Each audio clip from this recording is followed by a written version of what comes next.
I just want to get your initial reaction to the signing of this bill, and what is it going to mean for the US, China, and Hong Kong?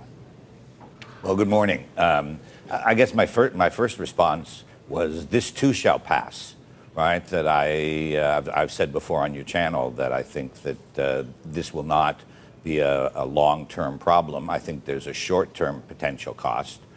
China may decide not to slow down the talks for a little bit because they don't want to be seen by their own domestic political forces to be going ahead and cutting a deal at the same time that the United States is seen to be interfering in China's internal affairs. So it will probably will have a bit of a short-term impact.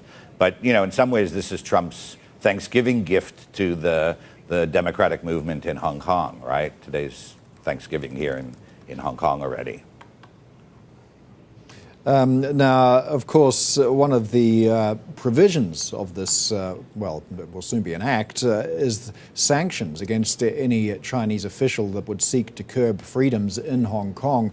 Now, if we can imagine a situation where the US was to sanction a Chinese individual, what would that mean? That would surely invite some retaliation, would it not? Well, it'll be really hard to do it. People here in the U.S. consulate, I've been told, this is a real headache for them to try and figure out what is going to be a violation of human rights. How are they going to decide that?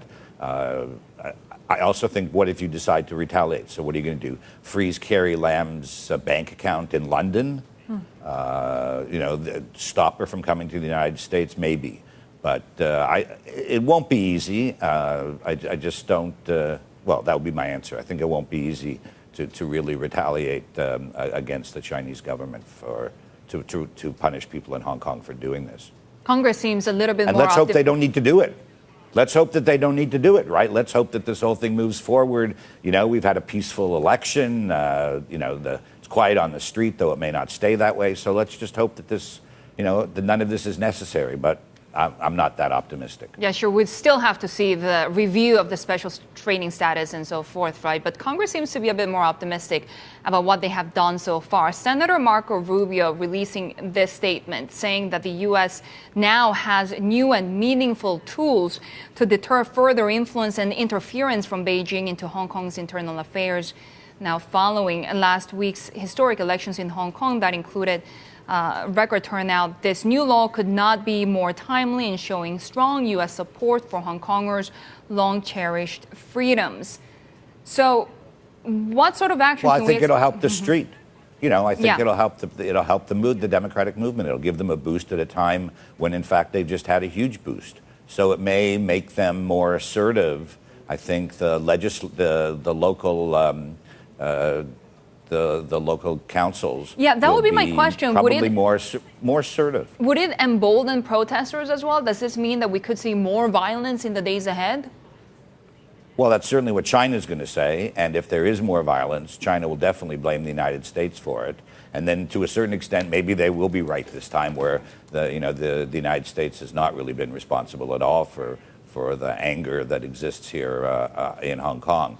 But you can't. We'll just see. Right now, everybody here is pretty hopeful, or at least hoping, that the calm will be maintained and that the focus will shift from the violence on the street to the local committees to be able to. 17 of 18 local councils are now controlled by the democratic movement.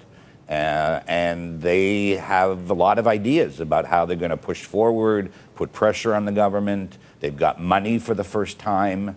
The democratic movement here has been quite poor. Every 107 out of 117, out of 17 councils, all those councils, they all have now about $5 million US. There's all kinds of things that the election will lead to, or could lead to, that people actually never thought about, because these district councils are really seen to be of no significance. But everybody's got a buzz here about the fact that those district councils all of a sudden may really empower the movement. So this just comes on top of that.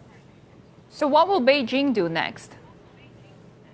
Well, I've been trying to figure out. You know, so far, if you look at Carrie Lam's press conference a few days ago, she looked like a woman. I mean, I don't think she's a lame duck. I think she's a dead duck. And I think that she has no play at all on this. I used to believe that she had a lot of play. She has no input on this. And I think that she's going to be tough. I don't think they're going to make any major concessions.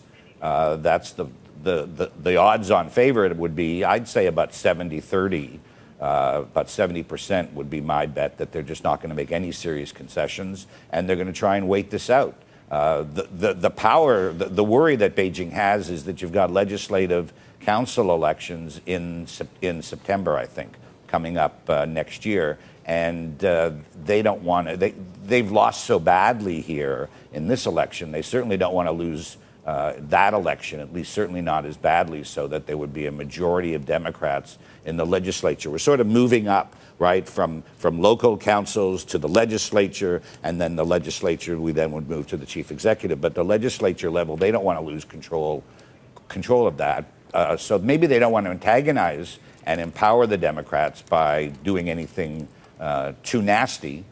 But I think that they will try and strengthen their control and their influence at the street level again with the pro-Beijing forces here.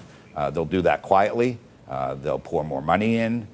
They'll work on what we call the United Front with these pro-Beijing forces to try and prepare for the coming election, the next LegCo election.